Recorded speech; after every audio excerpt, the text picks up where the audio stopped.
accusations contre les musulmans, le Qiyamah, hein, attention. Hein. Dire que des bouddhistes, des raéliens, des socialistes, des communistes ne mettent pas leurs enfants dans les écoles islamiques, ça, d'accord, je veux bien comprendre. Mais tu dis que l'inverse existe en masse. Ça me choque. Je suis un peu choqué. Les garçons ou filles, hein, vous n'aurez pas mes garçons. Je tiens à préciser, parce qu'on cite souvent les filles, les filles, les filles. Vous n'aurez pas mes garçons. Pour moi, un garçon qui est dans ce merdier, c'est équivalent à la fille. Ils ont des droits équivalents à leurs devoirs. Donc, bon, ça, c'est la petite erreur pas d'erreur, mais voilà, le frère, pour peut-être plus clasher, il dit les filles. Moi, garçon ou fille, hein, c'est pareil. Pour moi, un garçon perdu, c'est très, très, très grave parce que c'est le père de famille qui est perdu. C'est plus grave pour moi. Moi, quand je vois qu'un fils à 12, 13 ans, quand il témoigne, quand il veut bien témoigner, et qu'à 15, 16 ans, il dit j'ai déjà 3 ans de chichon derrière moi, 2 ans de zina et 3 petites copines, pas plus fier que ce soit une fille ou un garçon, moi. Désolé. Je fais pas de différenciation.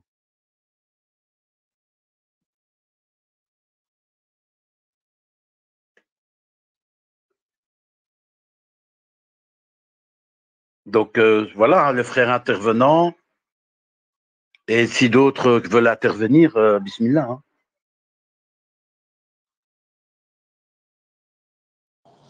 Assalamu alaikum wa rahmatullah. Alaykoum salam, Oui, mon alors pote. je suis parti sans avoir terminé mes propos. J'aimerais clarifier parce que certains m'ont posé des questions, Inch'Allah, par rapport à quand j'étais à la Hijra à Marseille. Ça m'a fait sourire plus d'un. Inch'Allah, je vais expliquer mon propos. On m'a dit que la Hijra, c'est de Dar al-Kufr et Dar al-Islam. C'est vrai, mais pas que. Pas que, parce qu'on a la preuve déjà que la première Hijra s'est faite d'une Dar al-Harb à une Dar al-Kufr, de Mecca en Abyssinie. Donc, jusqu'à aujourd'hui, on parle de première hijra. Le frère, il sait à qui je m'adresse, il comprendra, Inch'Allah. Et ensuite, moi, j'ai une fatwa d'Ibn Ubayd, rahimallah, qui parle de hijra, de terre de mécréance à terre de mécréance. Donc, la hijra, c'est pas seulement, c'est vraiment le fait de délaisser une terre pour adorer Allah, peu importe où on a. Un jour, on a posé une question à des savants contemporains qui connaissent le contexte. On lui a dit, on veut faire la hijra, où est-ce que vous nous conseillez de partir? Je sais plus, ils ont un des pays nordiques, soit la Suède ou la Norvège. Ils ont dit, subhanallah, comment? Parce que là-bas, oui, tu es libre de pratiquer ta religion. C'est ça le plus important. Le plus important, c'est de pratiquer ta religion. Aujourd'hui, tu vas par exemple dans un pays maghrébin, que ce soit l'Égypte, tu appelles au tawahid, kufr bitarou, tu mets en garde contre le système, et tu te fais monter en l'air. Donc, est-ce que. Pourtant, on dit c'est encore. Est-ce qu'il a le statut de Dar l'Islam? Voilà. Ça, il y a divergence entre les savants. Mais voilà, la hijra, c'est de terre de Koufr à terre d'islam, d'accord, mais pas que. C'est aussi quitter un endroit où tu ne peux pas adorer Allah pour un endroit où tu peux adorer Allah, où que ce soit en Amérique, en Chine, en Afghanistan, peu importe. Tant que tu peux adorer Allah, c'est ça le but de la hijra. Donc voilà, c'était juste pour clarifier mes propos.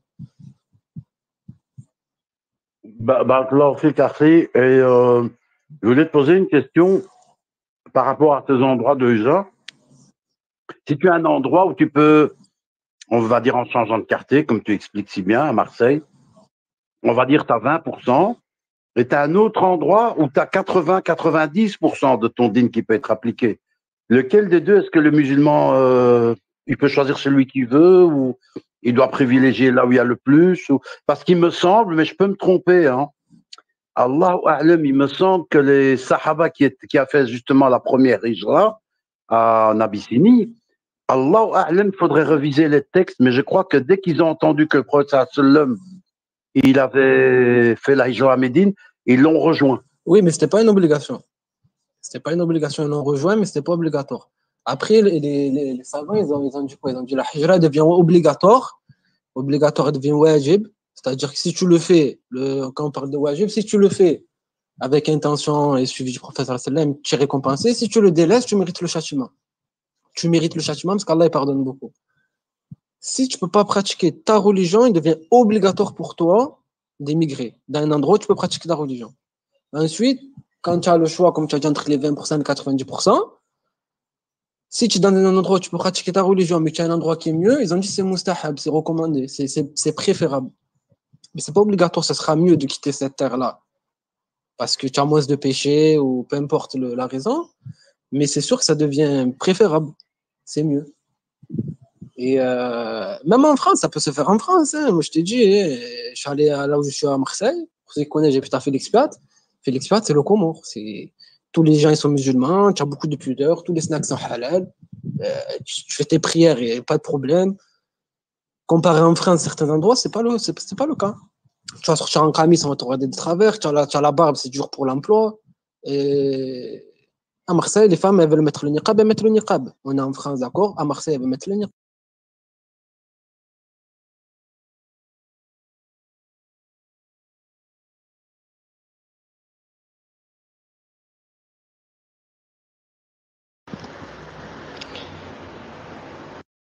C'est moi ou il y a un bug? Non, personne ne parle, je pense. Allô?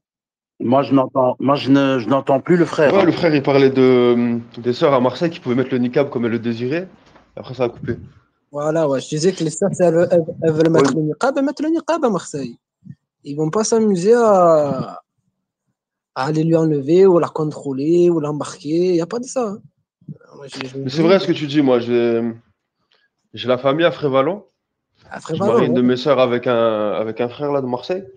Et c'est vrai ce que tu dis. Hein. Oh là, c'est vrai. Pour vous dire que moi, on va dire en tant que faire un intermédiaire, je sais pas, quitter un patelin en France, venir à Marseille, vous verrez là le changement, subhanallah.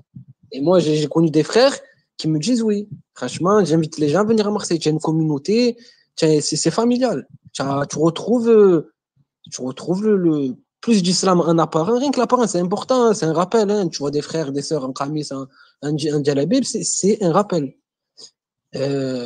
Franchement, voilà, pour clarifier mes propos, voilà, alhamdoulilah. Clarifique pour ton rappel. Donc, moi, je connais pas. C'est quel quartier? C'est où? C'est un arrondissement? C'est quoi? On va dire tout le quartier nord de Marseille, c'est à peu près le même. C'est à peu près la même ambiance. Après, tu as des quartiers, c'est vrai, il y a beaucoup de tablir, mais tu as beaucoup de frères salafis. Nord, ça n'a rien à voir avec le film Bac Nord. Ça n'a rien à voir. Après, on va dire, tu as la délinquance, ça c'est d'accord. Mais je te promets, soit les guetteurs, les charbonneurs, ils sont à la mosquée pour la prière. Wallah al-azim, ils viennent prier, les jobbers, tu vois, les trafiquants, ils viennent prier à la mosquée. Je te promets, c'est subhanallah. Malgré que tu vois, c'est vrai, c'est pas parfait, mais tu as un respect vis-à-vis du frère et de la sœur. Tu as vraiment un respect. Les jeunes sont très respectueux. C'est familial. C'est familial. Je sais pas, moi je connais pas. C'est parce que moi j'ai vu un documentaire qui s'appelle Bac Nord. Ah, moi ça m'a fait peur d'aller habiter là. Ah, mais je sais pas si c'est le même. C'est un film de science-fiction, ça. Ouais, j'ai vu, c'est un film. Après, voilà, on sait ce qu'ils cherchaient à viser par là, mais franchement, en tant qu'habitant, parce que même quand tu entends les gens, ouais, Marseille c'est chaud, Marseille ça tire, tu peux te prendre des balles, ça arrive, qadar Allah. Voilà, quand tu es habitant toi, tu calcules même pas, tu vas au travail, tu vas à la mosquée, tu vas faire tes courses, tu as des cours un peu partout. En fait, c'est comme des mondes parallèles, en fait, quelque part, non? Ça existe, mais dans un. C'est ça, quoi. C'est ce que tu m'expliques, quoi. C'est-à-dire? Je sais pas, moi, par exemple, là où il vivait le Naël, là Hamo. Là aussi, c'est juste exceptionnel, ou je sais pas, moi, je vois des voitures. Paris et Marseille, ça n'a rien à voir. Ça n'a rien à voir. Là, ça n'a rien à voir. Paris, tu as vu, Naël, il vient d'un endroit, dans une banlieue où les gens sont très riches. Le 92, c'est la banlieue la plus riche de France. C'est une concentration de richesse absolument. Comment dire? C'est une concentration de richesse, ça n'a rien à voir avec Marseille, qui est une ville extrêmement pauvre. Après, moi, j'aime pas la délinquance, criminalité, tout ça. Je déteste ça. Mais il faut reconnaître que tu as vu les populations pauvres qui étaient à l'origine toutes musulmanes, qui, voilà, elles ont sombré dans le corsisme, le gitanisme, etc. Et on sait ce que c'est devenu. Ils ont quand même conservé un respect pour pour leur religion d'origine. Et donc, malgré que, bon, voilà, il y a le trafic amène toutes sortes de choses, la police, etc., mais ça crée quand même une sécurité pour les musulmans, oui. Alhamdoulilah. Et au niveau des écoles, parce que moi j'ai des enfants, là aussi c'est tranquille, mes filles je veux dire, les femmes qui mettent le niqab dans la rue, mais est-ce que mes filles pourront mettre le hijab, le abaya, faire leur salat et tout ça, y a pas, et mes garçons aussi, il n'y a pas de souci par rapport à ça, dans le quartier nord, là, que vous dites? Moi, par exemple, en fait, je suis marié avec une femme qui avait déjà des enfants. Donc, quand je sors avec la fille, elle a 8-9 ans, un soir, je l'habitue à mettre le djellab dans la rue, tu vois, et c'est pas la seule. Elle se sent pas regarder personne. Il n'y a pas de stigmatisation, il y a pas de. C'est normal, on va te dire. C'est normal. Et à l'école aussi, il n'y a pas de souci. À l'école, c'est tranquille. À l'école, c'est autre chose. Là, à l'école, elle peut pas venir en djellab. Ça, c'est. Non, ça, je vais pas te mentir. Comment ça, le djellab dans la rue je comprends pas trop. Oui, mais alors, attends. Tu lui apprends une façon d'être à la rue et elle apprend une autre façon d'être à l'école? Ça, voilà, en France, c'est comme ça. Je peux pas l'enlever de l'école. On lui apprend quand même, hein, parce que nous, on est des produits moi, j'ai grandi ici. Dans l'école. Je suis allé à l'école comme eux. Donc, c'est vrai, c'est un drame parce que c'est terrible ce qui se passe en ce moment.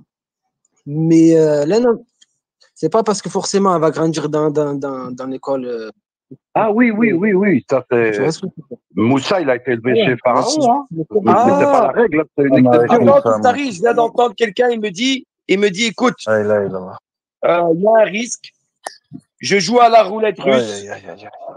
Il y a 5 balles où elle va être tuée et une où elle va être sauvée. Et je décide de jouer à la roulette russe. Oui, je dis qu'elle est à la maison, même dehors. Elle sera B avec les mécréants à l'école 8 heures par jour. Mais au minimum, elle sera une schizophrène ordonnée qui fera. Et puis après, elle va être draguée par des hommes en mixité, tout ça. Et puis, mais on joue à la roulette russe, tu vois, tout ça, pas grave. Et comme tu as dit, c'est pas parce que. Regarde, Moussa, il a été guidé chez Pharaon. Allah, tu parles de Drax, c'est une petite fille de 8 ans. Crains Allah. Les frères, vous m'entendez? Ah oui, il commence déjà la stage. Ah voilà.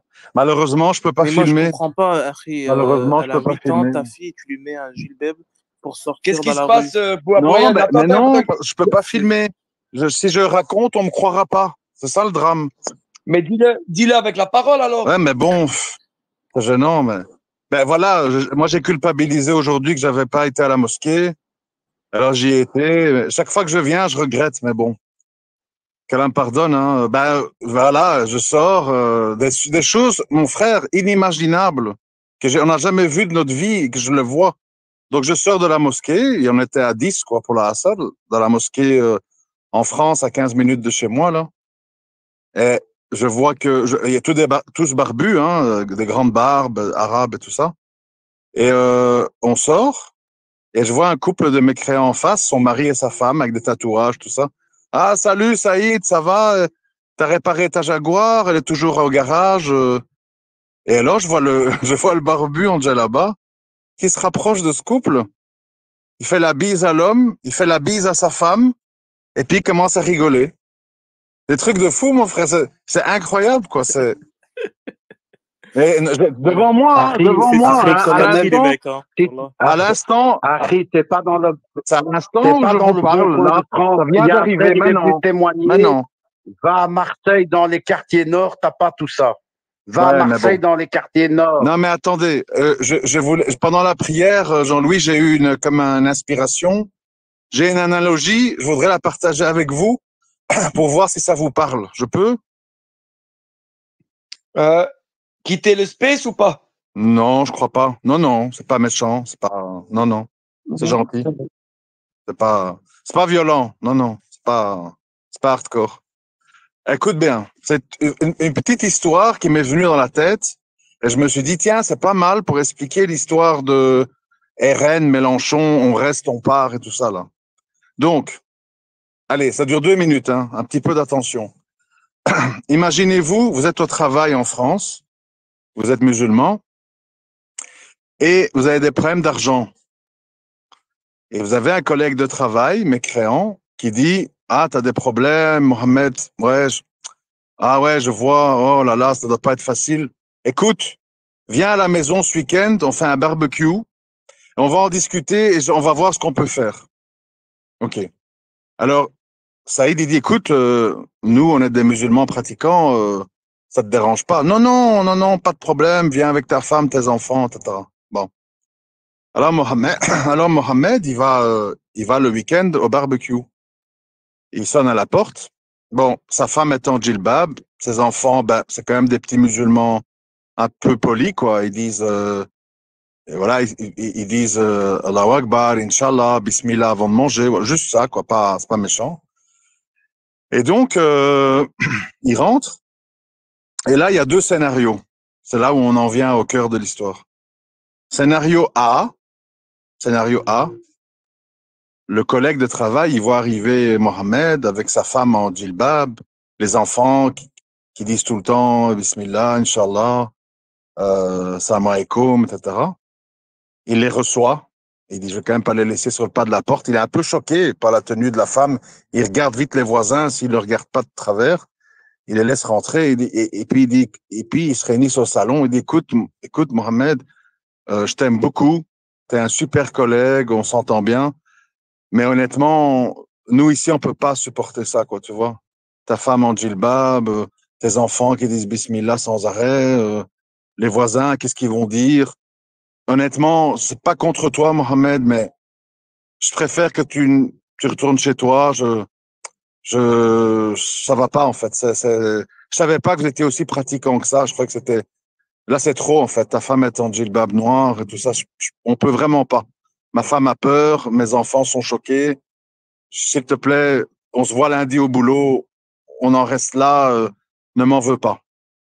C'est ça, scénario A, que j'appelle le scénario Zemmour. D'accord? Scénario B. Tu arrives avec ta femme en djilbab, même chose, tes enfants, musulmans, gentils, etc. Et ton collègue, il t'ouvre. Il voit, il est un petit peu stupéfait. Il s'attendait pas à ce que vous soyez aussi pratiquant. Il croyait que c'était juste que vous mangiez pas de porc et des choses comme ça. Et il dit, bon, c'est pas grave. Bon, il rentre et il parle un peu à sa femme dans la cuisine pour qu'elle ait pas peur, quoi. Un barbu, une voilée, ses enfants, tout ça. Et il dit, installez-vous, vous êtes comme chez vous, bienvenue. Écoute, j'ai été à la boucherie, j'ai pris spécialement pour vous de la viande halal. Je voulais pas vous incommoder. Le Mohamed, il regarde sa femme, il dit, subhanallah, ces koufars, ils sont vraiment gentils, quoi. Tu vois, quand on dit les koufars sont vraiment gentils. Alors tout le monde se met à l'aise et tout. Et puis il dit, écoute, je sais que vous êtes pas trop à l'aise dans la mixité et tout ça. Ta femme, elle peut aller dans la cuisine avec ma femme, comme ça elles sont entre femmes et tout ça. Et Mohamed, il dit, ah bah oui, j'osais pas te le demander. J'osais pas te le demander. Quel cadeau. Attendez, c'est bientôt fini. J'osais pas vous le demander. Non, mais quel cadeau, Abourayat, quel cadeau. Oui, vraiment, il est vraiment, c'est un collègue, il vaut de l'or, mashallah. Mais qu'est-ce qu'on dit sur les mécréants, franchement? Et là, ta femme, elle va dans la cuisine avec sa femme à lui, et voilà qu'elle commence à lui parler. Ah, ça va chez toi? T'es pas trop oppressé? On dit toujours que les musulmans, ils aiment pas que leurs femmes travaillent. Moi, tu sais, je travaille, hein, j'ai mon compte. Ouais, on sait jamais dans la vie, hein, ton mari peut mourir ou divorcer, ça arrive tous les jours. Elle lui parle. Et les enfants du gars jouent avec tes enfants. Oh, mais arrête un peu de dire Bismillah. Regarde Harry Potter par la force du sceptre de la sorcellerie. Mais bon, tu passes ta journée, t'as mangé ta viande halal au barbecue. Tu te dis, Mashallah, quel voisin magnifique. Faut arrêter de dire que les mécréants, ils aiment pas les étrangers. Et dans la voiture, dans le chemin vers chez toi, tu vois que tes enfants et ta femme, ils ont changé. Ils te regardent de travers et ta femme te dit, c'est quand que je m'ouvre un compte? D'ailleurs, la femme de ton collègue, elle m'a proposé un petit job dans un truc d'esthéticienne. Et les enfants disent, papa, pour le prochain Aïd, je voudrais que tu m'achètes l'ensemble d'Harry Potter. Qu'est-ce qui était la pire scénario? Celui qui t'a dit, on supporte pas le djilbab de ta femme? Ou celui qui t'a dit bienvenue, marhaba, ta femme peut aller dans la cuisine avec ma femme. Voilà. Machallah, quel audio en direct, Fala. Quel audio en Ça m'est direct venu dans la réservé prière. pour... Ça m'est venu dans la prière. Ça m'est venu à l'esprit comme ça. Mais tu crois que je le fais en audio, Jean-Louis? Je le ferai en audio? Ah oui, parce que... C'est parlant ou pas? Ou c'est C'est- critiquable ce que j'ai dit? Ah ouais, Ouais, c'est parce simple que et là, efficace. là aussi. le...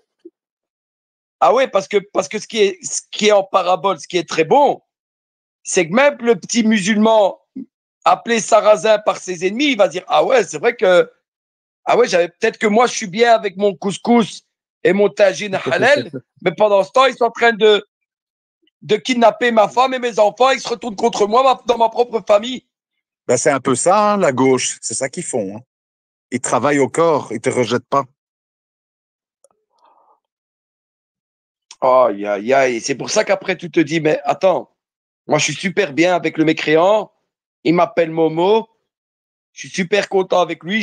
Je fume ma petite clope de temps en temps quand je suis un musulman modéré. Il m'a acheté de la viande halal au barbecue. Il me respecte. Ah. Et après, tu vois ta fille dans l'école Ah et là, ouais. tu vois que c'est un Ta autre. femme te regarde de travers dans le chemin du retour. Dit, c'est vrai que j'ai pas de compte. Et ça c'est jamais dans la vie. Hein, et on me propose un petit boulot. C'est pas méchant. Je travaillerai avec elle. Ah, c'est comme ça que ça va. Hein. Et tu vois pas le loup venir. Au contraire, tu vois rien.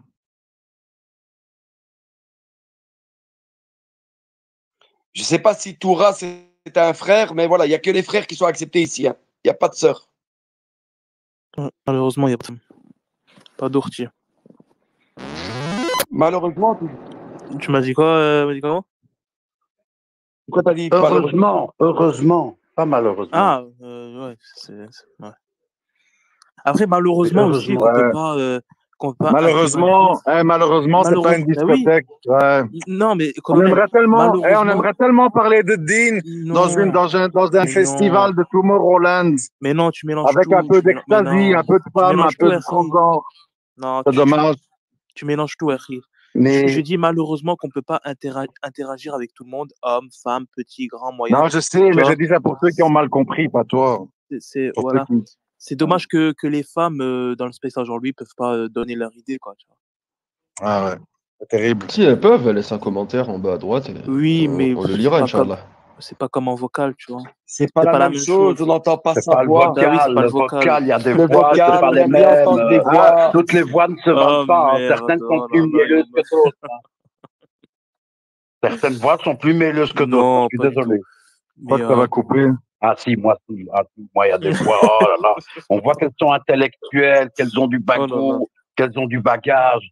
J'essaye de me dire, c'est qui derrière, à quoi ça ressemble et tout. Oh là là, t'en rends pas compte. On peut toujours y... Mais à part ça, médicaments, Ouais, mais attendez. je vais vous poser une question, puis parce que comme ça, je dois y aller. Par rapport au quartier que le frère a dit dans le Marseille Nord, si je veux y aller, au niveau des élections, c'est les filles, c'est plus macroniste ou c'est les plus filles, RN? Tout le monde votait les filles. Tout le monde. Ah, d'accord. Donc, c'est la Gay Pride qui nous attend. Ouais, mais il t'oblige pas. Hein. Il t'oblige pas. Hein. En fait, regarde, il y a la mosquée à côté et il y a les dealers à côté. Donc, quand tu rentres. Ils vont à la mosquée. Non, attention, pas de un respect. Ils vont à la mosquée. Le dealer, ils vont à l'heure de la prière, ils sont au premier rang à la mosquée. Et après, ils retournent dealer. Peut-être même les proxénètes, ça, j'en sais rien, mais voilà. Le frère, il a dit même les dealers. Très étonné, frère. Mon frère, c'est que des péchés, hein, mon frère. C'est que des péchés, c'est pas grave. Hein. Non, c'est comment te dire ça, c'est une ambiance que tu as dans le Meccan, tu vois, qui pour moi, c'est moindre mal qu'ailleurs en France. Tu vois, c'est ça que je veux te dire. Si tu es avec, maintenant, si tu es avec tes moutons en Auvergne et tes panneaux solaires, c'est dans une très mauvaise ambiance, attention. Très mauvais, ça.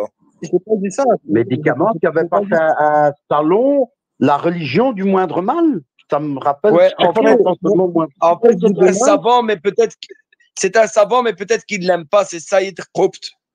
Moi, Saïd Qutb, c'est pas un savant. J'ai lu un livre Saïd Qutb, il a dit Saïd Qutb. Moi, j'ai lu un livre de lui.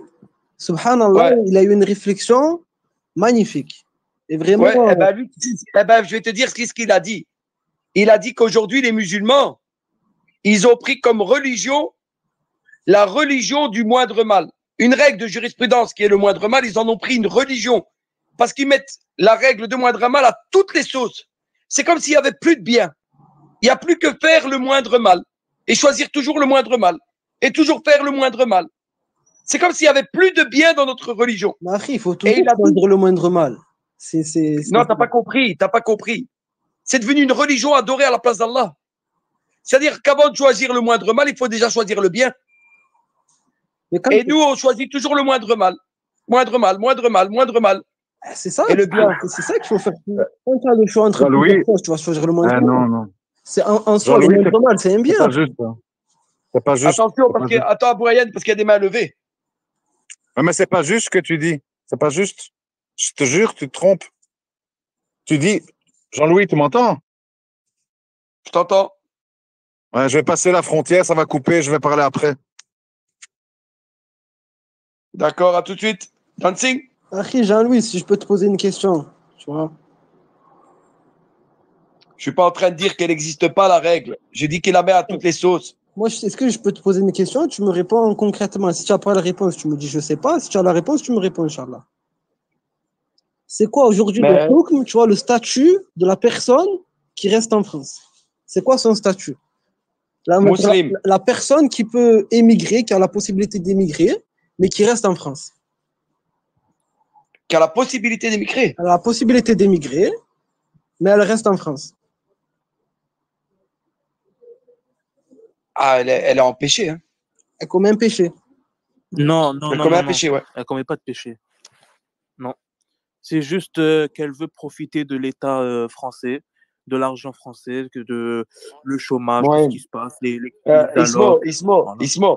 Ismo, s'il te plaît, ne parle pas d'Allah sans science, s'il te plaît, parce que tu peux préparer ta place en enfer. C'est plus grave que le shirk de parler d'Allah sans science. Je ne parle pas d'Allah sans science. Mais tu peux pas dire que ces gens-là, lui te demande son statut religieux. Ben, il a dit, est-ce que c'est péché ou pas? Pécheur parce qu'il a l'opportunité d'émigrer et il ne le fait pas. Mais ça, c'est toi qui t'es dit. Allez, s'il te plaît, Ismo, je ne vais pas polémiquer, mais fais attention. Je ne comprends pas. Si on a la possibilité de partir. Abou Mariam, oui, tu as vu le guet-apens dans lequel tu m'as mis? C'est pas péché. Moi, je veux savoir ça, c'est pas péché, non? Abou Mariam. Ouais. T'as vu le piège dans lequel on est maintenant? Quel piège, mon frère? Moi, je t'ai posé une question et tu me réponds. Il n'y a pas de piège. Non, mais lui, il te dit que c'est pas un péché. Ben, voilà. Pourquoi il dit que c'est pas un péché et toi, pourquoi tu dis que c'est un péché? C'est ça la question. Voilà, c'est ça. Eh ben, parce que normalement, tu dois te désavouer des terres où c'est le kufr et le shirk pour aller vers des terres où il y a l'islam. Mais Akhi, où il y a les musulmans. En Algérie, mon frère, c'est quoi le statut de la terre en Algérie? Ça dépend. Il y a des musulmans qui disent que c'est une terre de musulmanes, où il y a les musulmans qui règnent parce que c'est les musulmans. Et il y a certains savants qui disent c'est une terre de koufal parce que le hukm d'Allah n'est pas posé. Mais ça reste une terre où il y a des musulmans. D'accord. Et où la majorité est musulmane. Et c'est une terre qu'on doit récupérer. Tandis que la France, c'est une terre qu'on n'a même pas récupérée. Tu as vu, tu es dans une terre où il y a la charia, mais il n'y a que des mécréants. Non, ça c'est ton excuse pour rester bloqué au chômage et au fromage. C'est des excuses, ça, que tu te donnes. Je vais te dire, Abou Mariam, la terre des musulmans en Algérie, tu dois la récupérer et la faire islamique. Tandis que la France, elle n'a jamais été islamique. Donc, toi, tu es en train de dire, je préfère rester dans une terre qui n'a jamais été islamique, que tu ne dois même pas récupérer, pour aller vers une terre où il y a des musulmans, où la majorité est musulmane, et qu'on doit récupérer cette terre islamique en premier. Moi, j'aimerais émigrer. Mais comme je t'ai dit, l'immigration. Eh ben voilà, mais te mens pas à toi-même. Première étape, arrête de te mentir à toi-même. Pas moi-même, c'est juste que moi, j'ai une famille, tu vois. Et si je veux partir, il faut que je sois stable avec ma famille, tu vois. Je suis français, moi, je n'ai pas d'autre nationalité, j'ai pas d'origine. Oui, Maria, qu'Allah te facilite. Déjà que tu as la niya, c'est déjà bien. Pour ceux qui disent Wallah, Bardella, on reste. Ceux-là, ils sont dans une catastrophe pire que toi. Abou Mariam, crois-moi. Ceux qui te disent Wallah, Bardella, on va rester ici. On est bien ici. Vive la démocratie. Laïcité, on t'aime, tu dois nous protéger. Ceux-là, j'ai même un problème pour eux avec la Hakida. Cela, Ça va être très difficile. on ne débat même pas avec ces gens-là, mon frère, subhanallah. T'as compris, Abou Mariam. Même pas T'as un compris, débat, Abou tu Mariam. vois. Ça rentre Kala pas dans le... l'escope de comprendre c'est quoi l'alliance et le désaveu. Mais attends, il y a beaucoup de mains levées, comme tu vois. Il y avait Torah en premier, je crois. Mais Non, c'était Dancing. C'était Dancing en mec, premier. Et puis Salam Torah. alaikum, Dancing. Bah, justement, moi je voulais intervenir, comme dire Abou Rayyan, le lumineux. Attends, Dancing, ne fais pas de. Quoi? Non. Non, t'es mal tombé, frère. T'es mal tombé. Tu vas pas faire des attaques personnelles. T'as cru que c'est quoi? C'était Santa Barbara ici? Tu crois que tu vas jouer avec mon space? Tu vas commencer à jouer avec des petites disputes de gamins de cours de récréation d'école primaire ou quoi? Et tu commences à dire le lumineux et tout ça, et tu vas manger la chair. Ça, c'est dans des autres spaces, là. Tu t'es trompé de space. Les spaces calomnie, les spaces mentir, les spaces où on rigole, les spaces où on rigole avec des filles. C'est une autre discothèque, Dancing. Donc, tu vas arrêter de parler sur les gens. Parce qu'ici, on méprise pas les gens, t'as compris? Ou sinon, tu parles. Tu dégages, il lui a dit. Il lui a dit, tu dégages. J'ai Jihad, hein, je me suis retenu. J'ai pas dit le mot. J'ai dit, tu pars comme un prince. Tu dis Bismillah, tu enlèves. Tu vois, il y a un bouton, j'ai dit comme un prince. Bon, Allah, j'ai Jihad mon neuf. Allah m'est témoin. Je voulais Jihad. Et Allah est témoin que j'ai Jihad mon neuf. Alors, Dancing, soit tu parles pas d'Abou Rayyan, tu ne parles pas de sa vie, tu commences pas à l'énerver, il est calme, il vient de prier tranquille, tu le laisses tranquille, soit tu appuies sur terminer. Si j'entends un mot sur dire Abou Rayyan, tu vas dans des spaces calomnies, c'est de l'autre côté. Hein. Mais tu commences pas à parler ici et tu commences pas à m'énerver, mon petit Abou Rayyan, il est tranquille, tu le laisses bien tranquille, t'as compris? Ok. Vas-y, Dancing. Alors, je vais juste inverser et puis je pars. La taqulu ma taf'alun, la ma taf'alun. Ça, c'est pour Abou Rayyan. Ça suffit, ça? Comme ça, je ne l'ai pas attaqué. Juste inverser, ça suffit. Salam alaikum. Alaykoum salam. Comme ça.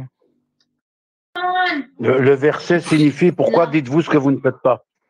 Pourquoi dites-vous ce que vous ne faites pas? Subhanallah. Il se désavoue de la démocratie. Je vois pas ce qu'il fait pas, mais c'est pas grave, pas grave. À toi, Toura. Toura. Ouais, vous m'entendez? Entends, Toura.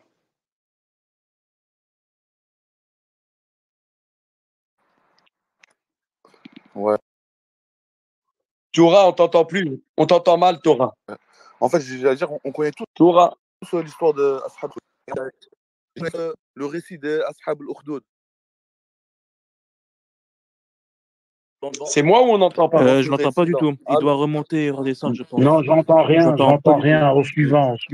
Il arrange son micro. Descend, il remonte. Au suivant.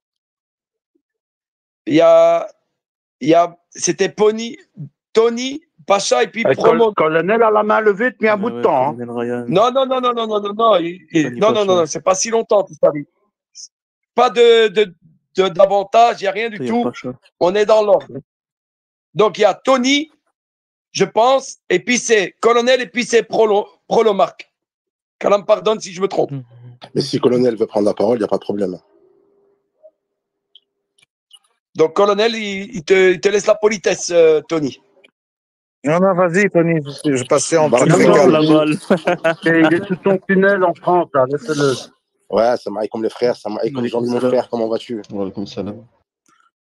Wa alaykoum salam wa rahmatullahi wa barakatuh. Wa alaykoum salam. Alhamdulillah. Dis-moi, moi je voudrais juste qu'on ait une conversation de fond, qu'on range un petit peu notre ego et qu'on discute un petit peu, ça ne te dérange pas. Et il n'y a aucune attaque, il n'y a aucun, bien évidemment, loin de là. T'as vu, j'ai vraiment discuté, t'as vu, vraiment en mode...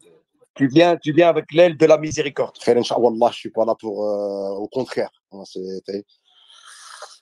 fait, déjà, qu'Allah vous récompense, je sais que vous essayez de ramener les âmes perdues vers le droit chemin.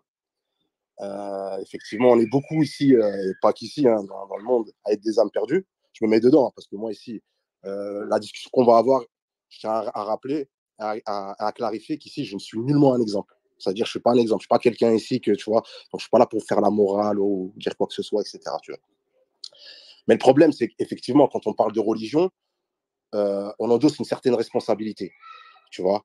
Et je sais que vous, quand vous faites des spaces ou j'ai eu l'occasion de vous écouter quelques fois, là récemment, là, et donc je sais que vous avez sans doute, bon, moi c'est ce que je vous soupçonne, des bonnes intentions à faire des rappels, à essayer de ramener les gens et à leur dire ouais, ce qui est blâmable, ce qui est bien, ce qui est mal, etc. Parce qu'effectivement, aujourd'hui, on arrive à une époque où on est beaucoup ignorant et on ne sait plus différencier le bien et le mal, effectivement. Il y a beaucoup de choses que, après, c'est l'être humain, voilà, et la société dans laquelle on vit qui fait que l'être humain, il est faible, il est influençable. Et donc, quand on se tient pas au cordon, voilà, on s'y perd. Et on est tous liés par rapport à tout ça. Et donc, moi, ce que je voudrais dire, en fait, c'est que ce que j'ai à redire par rapport à la responsabilité que vous endossez lorsque vous faites des rappels, c'est la manière de la faire, en fait. Moi, si je parle un petit peu, de moi, c'est juste pour Tony, expliquer. je peux t'arrêter. Attends, je vais te. Non, je comprends, Tony. Mon propos, s'il te plaît, Jean-Louis. Non, mais attends, écoute-moi pour pas que tu perds ton temps, parce que regarde, à 21h, normalement, Inch'Allah, il y aura le space, Jean-Louis, la remise en question sur la manière de faire dawa dans l'espace. D'accord. Peut-être je serai peut-être pas là à 21h, là, on est en phase direct, donc je te dis ce que je pense. Mais voilà, mais moi, tu vas pas. Écoute, c'est difficile à gérer, comme tu dis. Et là, on est dans Wallah, Bardella, on reste pour faire, se faire humilier et donner notre récit. Tu vois, le fait de s'arrêter là-dessus, de mettre des titres comme ça, racoleur un petit peu, tu vois. Je sais pas si. Moi, je veux juste laisser. T'es sérieux, quoi? Voilà, regarde, on est. Mais oui, mais j'ai compris, on fait mal à dawa, la manière et tout ça, j'ai compris, ouais. C'est pas question de ça, non.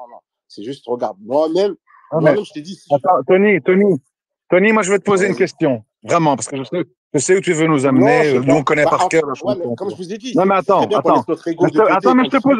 te pose une question. Je te pose une question. Les gens qui disent, comme ceux que tu as peut-être vus à la mosquée, à la Khotba aujourd'hui, qui te disent Maslaha, allez voter. Est-ce que tu leur dis à eux aussi, vous faites mal la dawa, c'est pas comme ça, vous prenez une grande responsabilité à pousser les musulmans à aller voter? Est-ce que vous leur dites ça aussi ou c'est que pour nous, en fait? Comme ça, on sait, hein? Bon, ton intervention, je comprends ce que tu veux dire, mais je pense pas que ça a lieu d'être et c'est renvoyer, en fait, de dire ouais, mais est-ce que tu leur dis ça à eux? Nous, vous nous visez nous. C'est pas que je vous vise pas, en fait, je suis pas là. Non, sinon ça veut dire que tu as un parti pris. Sinon ça veut dire que tu as un parti pris. Mais là, en fait, tu m'as posé une question, je vais pas répondre à cette question parce que je me suis pas retrouvé dans cette situation. Donc, je vais juste finir mon propos, mon raisonnement, et vous inquiétez pas, les frères. Regardez, on est entre musulmans. Pourquoi entre musulmans, on n'arrive pas à avoir une discussion et de dire des choses quand il y a des choses qui ne vont pas et qu'on va en parler parce de que manière. Parce que tu prends mon space en otage. C'est ce que je veux dire.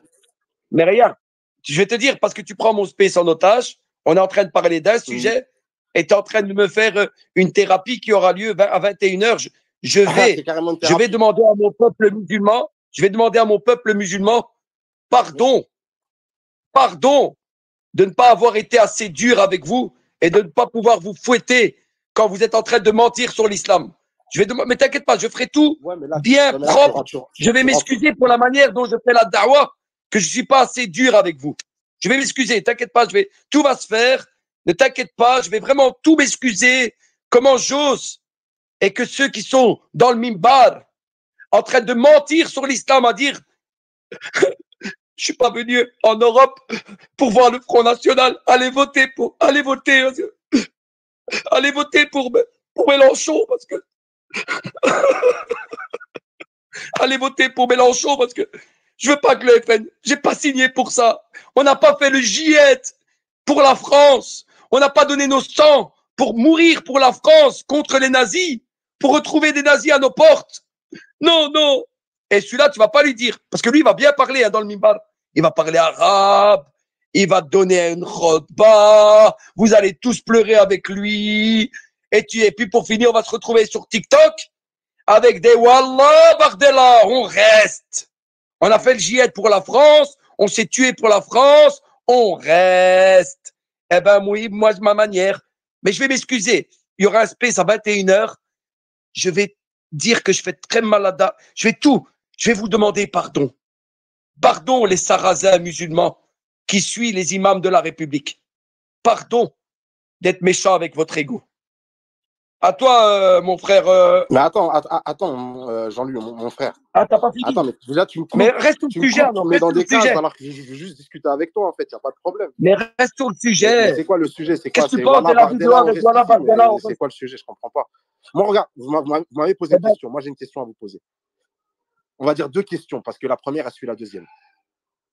Est-ce que c'est possible que je puisse vous poser la question ou pas? J'ai l'impression que vous êtes fermés à la discussion, les frères. Voilà, c'est dommage. Allez, mais toi, s'il te plaît, c'est tout. Comment? Attends. Il y a des gens, ils sont en train de parler du foot. Tu vois, il y a un space. Les gens, ils parlent d'un sujet. Par exemple, on parle du mariage. Et il y a un gars, il va venir. Et puis, il y a un gars, il va dire, hey, les gars, salam alaikum. Est-ce qu'on peut parler sur la mort?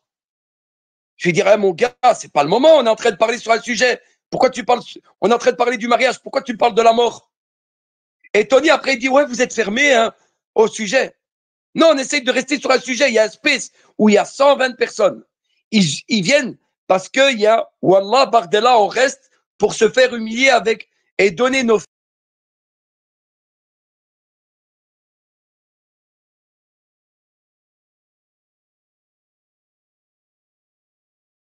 Non, mais mon frère, je suis dans le sujet. Tu fais la da'wa, en fait, là. Depuis...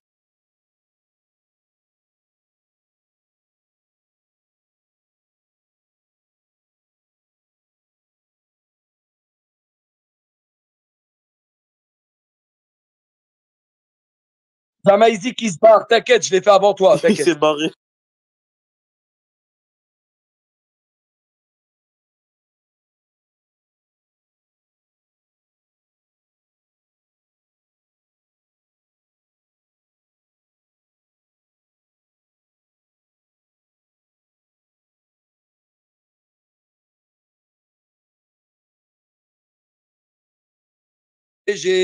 Et Bardella, on va rester.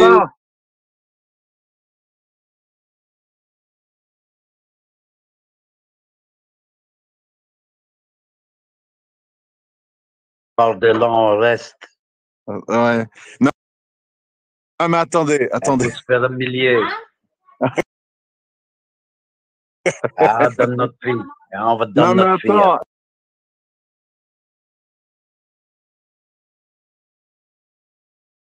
Je dis, tu te trompes quand tu dis ça, parce que Allah, il nous dit dans le Coran, il y a des choses qui vous sont agréables, qui sont un mal pour vous, et il y a des choses qui vous sont désagréables, qui sont un bien pour vous. Ça veut dire que nous, les humains, des fois, ce qu'on estime être une maslaha est peut-être pire